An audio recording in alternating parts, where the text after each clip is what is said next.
But I honestly, more often than not, anymore around Halloween, I watch Halloween 3.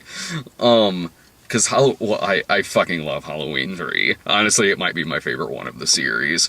Um, if, you know, I mean, the only reason we're comparing it to the other ones is just because it's called Halloween 3. But, like, Halloween 3, it's a story that has to be set on Halloween.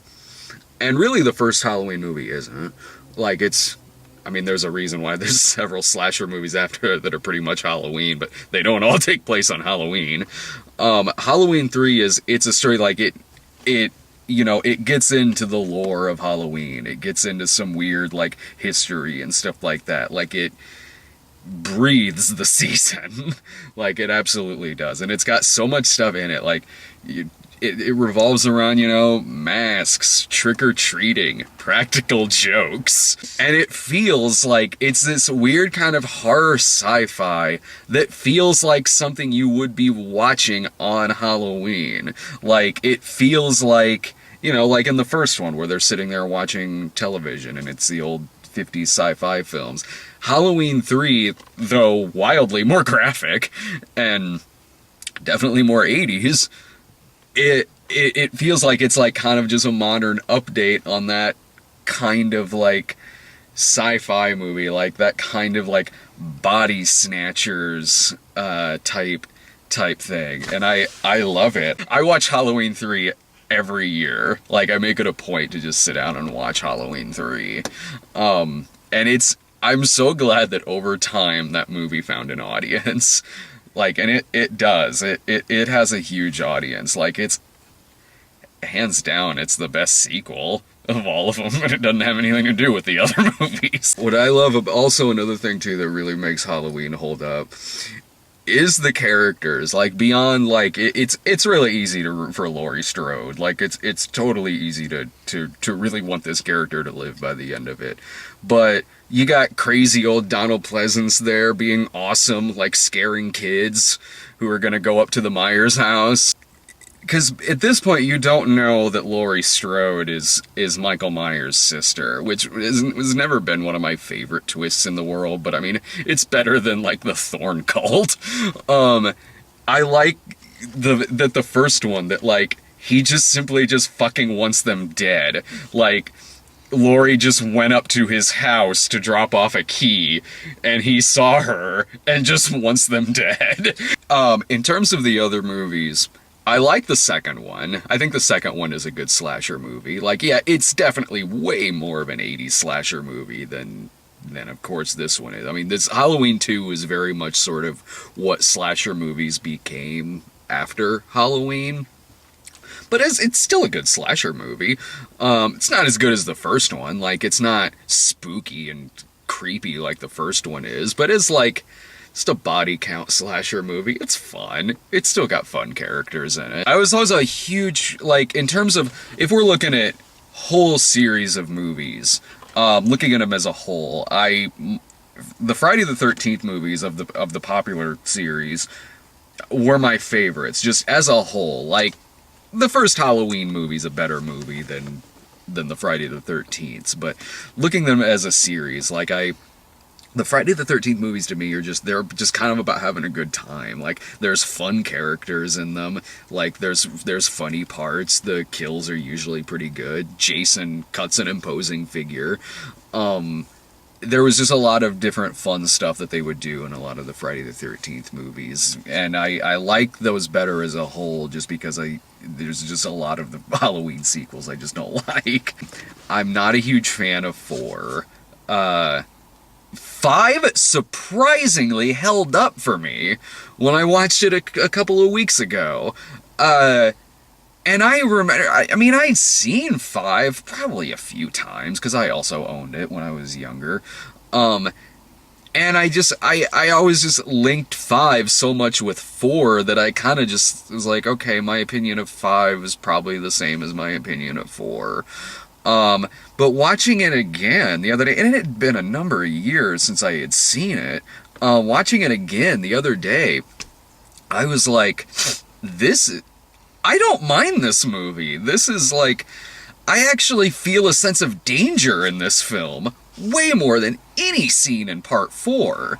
Like, when he's chasing her down in his death car, and by the end, where it's just like fucking apocalyptic in that police station, and Jamie Lloyd just looking like she's been chased by a serial killer, cuts on her face, dirt, and when he's just maniacally stabbing at that vent she's in, and other little things too, like when he's just like in the first one when he's just in the background of some shots. I like that. Like I was like, wow, this is, and there was also the talking dog. That's another thing I kind of like about 5. It would be like if Linda became like the de facto hero of the first movie. And I kind of like that. Like that Rachel is killed off like 20 minutes in, and then for a while it's really just kind of about Tina, this character that normally would have died pretty early on, most likely, but sort of becomes the hero of this movie to a point. And that's not an easy thing to pull off, because I know Eli Roth tries that all the time, but his characters are so goddamn unwatchable. But I like that, like, yeah, it would be like if surprisingly Laurie got killed in the first movie, and now Linda, having just gotten laid, needs to save the day. You should see Halloween 6 because it's starring Paul Rudd. Okay. Paul Rudd plays Tommy. Like, I was there on that night on Halloween. Why are you talking like this, Paul Rudd? The producer's cut of 6 is, I actually really like the producer's cut of it. It's wildly different movies. Like, part 6 gets way more into the cult than the other one did. The other one just feels like really butchered, and like it had an ending that I can't. The theatrical cut like has an ending that I can barely even describe because it makes no fucking sense. It was like somebody just like cut a reel out of the film.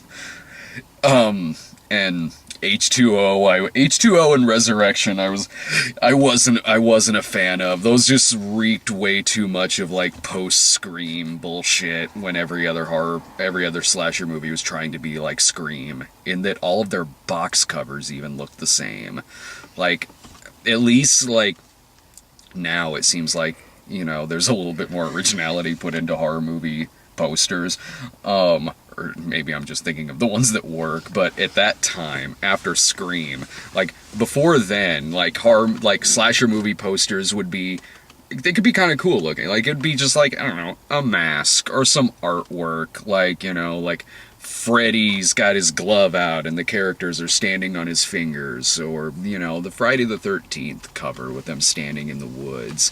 And then Scream and Beyond just turned into, yeah, let's just put a bunch of hot faces from the WB on the poster. And Rob Zombie's Halloween, I mean, I'll say this about it. There's a lot of stuff in it that doesn't work. There's a lot of stuff in it that doesn't work. But at least it was like, it was a remake that was ambitious. Like, it didn't seem like it was made for just cynical reasons. Like, it felt like he wanted to do something different with it, that there was a different story that he wanted to tell. He wanted to put a lot more backstory to it. It seemed like he at least had an idea of what to do. He wanted to do something different and more ambitious than a typical horror remake. A lot of it really didn't work. But Halloween 2, Rob Zombie's Halloween 2, has got, for as many faults as that movie has a scene where Michael Myers is killing a bunch of people in a strip club and it's playing Ooh Ooh Jackie Blue. Well, there's that. But yeah, so my final thoughts on Halloween are, it's a good movie. You should watch it.